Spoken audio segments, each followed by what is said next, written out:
Hello বন্ধুরা, আমি পলির এই ছোট্ট সংসারে তোমাদের সকলের স্বাগত। আশা করি তোমরা সকলে ভালো আছো, আমিও ভালো আছি। আর এখন বাজে কটা, দুটো আড়াইটা বাজে। এখন থেকে ভিডিওটা আমি স্টার্ট করছি। সকাল থেকে ভিডিও স্টার্ট করতে পারিনি, তার কারণ এতদিন বাড়িতে ছিলাম না। আর ছেলের যত হোমওয়ার্ক সব এসেছিলো ফোনেতে, সেগুলো কদিন ধরে লিখবো করছে, লেখা হয়ে উঠছে না। ভিডিও করতে গেলে তো ফোনটা তোকে দিতেই, মানে ফোনটা আমি নেবো, তাহলে ও লিখবে কী করে। সেই কারণে আজকে ভাবলাম যে সকালবেলা ও লিখে নিই, তারপরে আমি দুপুরবেলার দিক থেকে ভিডিওটা স্টার্ট করব। আর ও এখন টিউশনে হোমওয়ার্ক করছে, আর তোমাদের দাদাভাইও চলে এসেছে। আর চলো আমি কী কী রান্না করেছি সেগুলোই তোমাদেরকে দেখাবো। আর দেখো আমি কী কী রান্না করেছি। আজকে তো শনিবার, সেরকম কিছু রান্না করিনি, একদম সাদা মাটার মধ্যেই রেখেছি। আর কালকে রবিবার, কালকে তো মাংস খাওয়া হবে। আর শনিবার দিনের জন্য একটু হালকা পাতলা বলতে মোটামুটি একটা পছন্দ মতোই রান্না করেছি, আমার পছন্দ মতো। আর যে ওই জন্য সকাল থেকে কিচ্ছু ভিডিও দেখাতে পারিনি, ছেলে ফোনটা দিয়েছিলাম বলে। হয়তো এরকম দু একদিন দিতে হবে। অনেক পড়া পাঠিয়েছে, মানে অনেক বলতে অনেক। এক তো আগে থেকে হোমওয়ার্ক যা দিয়েছিল, তারপরে অনলাইন ক্লাস হচ্ছিলো, তারপরে ও বাড়ি ছিল না বলে সেটা বন্ধ গেল, পড়া পাঠিয়ে দিয়েছে, সেগুলোকে এবার লিখতে হবে। আর না লিখলে তো আবার স্কুলে গেলে তখন তো স্কুলে বকবে। আর যে কারণে লেখালেখিগুলো করছিল। আর চলো কী কী রান্না করেছি সেটা আগে দেখিয়ে দিই, আর বকবো না। আর তারপর থেকে কী করি না করি অবশ্যই তোমাদের সাথে সব কিছু শেয়ার করবো। দেখতে থেকো, পাশে থেকো, আর বেশি বেশি করে আমার ভিডিওটা শেয়ার করে দিও। আর একটুখানি লাইক করো, কমেন্ট করো, তাহলেই হবে। এই দিদিভাইটার একটু পাশে থেকো, তোমরা তো কেউ পাশে থাকো না। আমার ভর বলে আমি নাকি গুছিয়ে সুন্দর করে কথা বলতে পারি না বলে আমার পাশে কেউ থাকে না। আর জানি না কি করে গুছিয়ে কথা বলতে হয়, কত সুন্দর করে আমি বলতে পারি না গো। আমি এরকম করেই কথা বলি, তাই এরকমভাবেই তোমাদের সামনে আসি। আর ভালো লাগলে অবশ্যই পাশে থেকো। আর কি বলবো, এরকমভাবে আগে সাহায্য করো একটু। আর তোমরা তো সাবস্ক্রাইব করছো আর আনসাবস্ক্রাইব করে দিচ্ছ, তাই তোমাদের কাছ থেকে মাঝে মাঝে ভরসা নিতেও ভয় লাগে যে তোমরা তো বাসে থাকবে কি না থাকবে তাও জানি না। চলো এরকম করেই ভরসা নিয়ে আগাই। আর এখন আপাতত দেখিয়ে দিয়ে ভিডিওটা বন্ধ করি। এই যে দেখো কি কি রান্না করেছি। এখানে আছে ভাত, এখানে আছে এই যে মসুর ডাল, একটু মুসুরির ডাল করেছি এই যে। তারপরে এখানে হচ্ছে লাল শাক ভাজা, বাদাম বড়ি পোস্ত দিয়ে লাল শাককে ভাজা করেছি। আর এই যে ছোট আলুকে খোলা সদ্য ভাজা করেছি। এখানে আছে আম, এখানে আছে লেবু, আর এখানে আছে পাঁপড়, আর এখানে আছে নুন। এইগুলোই রান্না করেছি আজকে। আর আর আমার তো সত্যি কথা বলতে কি, ভাত, শাক ভাজা, আলু ভাজা এইসব দিয়ে আমার ভাত খাওয়া হয়ে যাবে। আর গরমকাল মানে ভাতের শেষে একটুখানি আম থাকলে তো আর কিছু বলারই নেই, জমে পুরো ক্ষীর হয়ে যাবে। চলো খাওয়া দাওয়া করে নিই, সবাই বসে আছে খাবে বলে। দেখো বন্ধুরা, সব আইসক্রিম খেতে ব্যস্ত। দেখো কিরকম আইসক্রিমগুলো খাচ্ছে, দেখো না এবার তাকায় নেই। শোনাই বলে দে কিরকম লাগছে। ভালো। আর তুমি বলো দাও কিরকম লাগছে, কিরকম খেতে লাগছে বলো। ভালো লাগছে। ভালো করে জোর করে। ভালোই নিশ্চয়ই লাগবে, আইসক্রিম খারাপ তো দেখছো কিরকম ট্যাক ট্যাক ট্যাক করে কথা বলছে। এই যে বিকালবেলা ঘুম থেকে উঠে ছেলেকে টিউশন পাঠিয়ে দিয়েছি, দিয়ে আমি ঝাঁট দিচ্ছি এখন। আর বিকালবেলা যেন এখন না কীরকম ঘুম ধরে যাচ্ছে, ঘুম ছাড়ছে না। কিন্তু কি করব, ছেলেকে টিউশন পাঠাতে হবে। ছেলে আজকে দুটো টিউশন আছে, ওকে পাঠিয়ে দিয়েছি, দিয়ে ঝাঁট দিচ্ছি। আর ঘরে শুধু কাগজ বেরোবে আমাদের। আর এখন তো তবু গোটা কাগজ, আর শুধু কাগজ ছিঁড়ে ফেলবে। যদি বলে এগুলো কে পরিষ্কার করবে রে, বলবে আমি আমার তুলে ফেলে দেবো। মানে মুখে কথা হয়ে গেছে এখন খুব, ফেলবে না আর আমাকেই সব পরিষ্কার করতে হবে। এই যে ঝাঁটটা দিয়ে দিলাম। গুড ইভিনিং সকলকে। এই যে এখন কটা বাজে, 7:25 বেজে গেছে। এবার আমাকে দেখতে পাচ্ছ সেজে গুজে বেরিয়েছি কোথায়।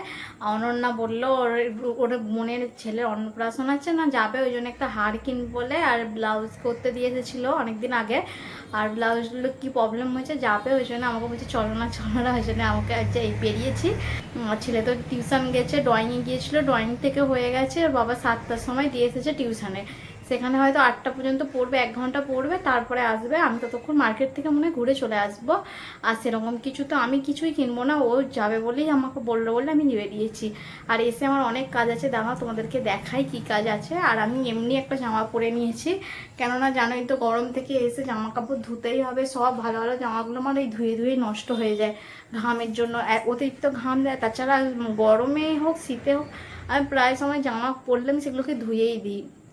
আর আমারই হোক, আমার ছেলের হোক, বরের হোক, যারই হোক, আমি জামা একবার অঙ্গে ঠেকানো মানে আমাকে ধুতেই হবে, নাহলে আমি সেই জামা আর পরতে পারি না। শীতকালে তবুও কোনো রকমে রাখা যায়, গরমকালে তো অসম্ভব। আর এই যে দেখো না, গরমে এই পাখাটা একটু বন্ধ করেছি ভিডিও করবো বলে, পুরো ঘেমে চান করে যাচ্ছে। আর এসে আমার কত কাজ আছে দেখো, তোমাদেরকে দেখাই, দাঁড়াও। দেখো এই জামাগুলো আলমারিতে রেখেছিলাম সামনের দিকে, সব উল্টে পড়ে গেছে। আর কিছু জামা কাপড় খুঁজেও পাচ্ছি না, জিনিসপত্রও খুঁজে পাচ্ছি না, এমন অবস্থা। এই যে দেখো এতগুলো জামা কাপড় আলমারিতে থেকে বার করে রেখেছি। আজকে ভাবছি এসে যাই হয়ে যাক আমি আলমারিটা গুছাবো।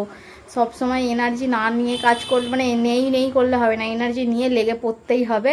আর জামাগুলো ভালো ভালো জামাগুলো না এরকম করে মুড়ে মারে রাখা আছে, তো সব ভাঁজ হয়ে যাচ্ছে। আর আলমারিটা মোটামুটি এইখানগুলো বার করে ফেলে দিয়েছি, আর এইখানগুলো উঠছে কেন জানি না, এইগুলো সব গোছাতে হবে। এইখানে ওপরটা দেখো কি অবস্থা। এই যে ছেলের জামা কাপড়গুলো, ছেলের তো হাফ জামা বাইরেতেই পড়ে আছে, এইগুলো আমার জামা কাপড়গুলো দেখো কি অবস্থা, সব এলোমেলো হয়ে গেছে একবারে। এই যে এখানগুলো সব চারিদিক এলোমেলো হয়ে আছে, এখানে সব এটা ওটা ঝুলছে, সব ঠিক করতে হবে।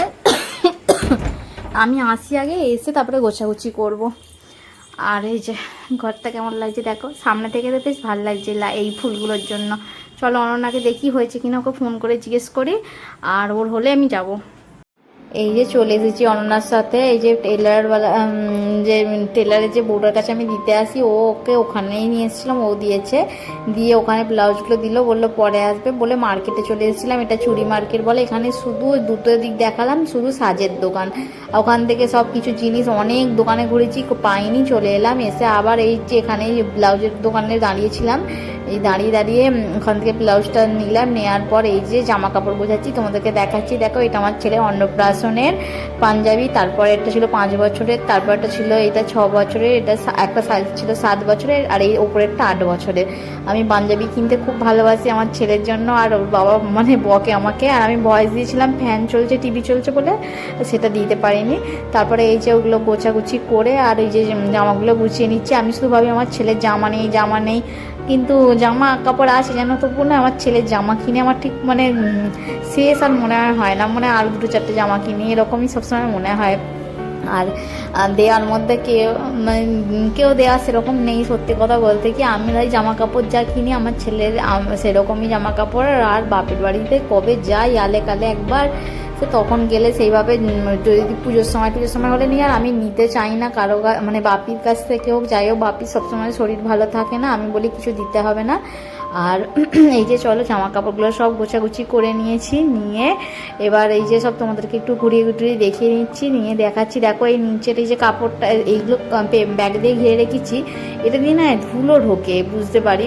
আর এই যে ন্যাপথলিনগুলো বেকার কিনলাম, কোনো কি একটু যদি গন্ধ থাকে বুঝতে পারিনি, তখন গন্ধটা শুকিয়ে নিলে ভালো হতো। মেলা থেকে কিনি 10 টাকা করে, এই যে যাদের কাছে চামচ বিক্রি হয় তাদের কাছে ভালো। এই লোকটা শুধু ন্যাপথলিন নিয়ে বসেছে, পুরো বাজে। হ্যালো বন্ধুরা, এই যে সেই তখন তো সেই আলমারি গোছালাম, গোছাতে 10টা বেজে গেল।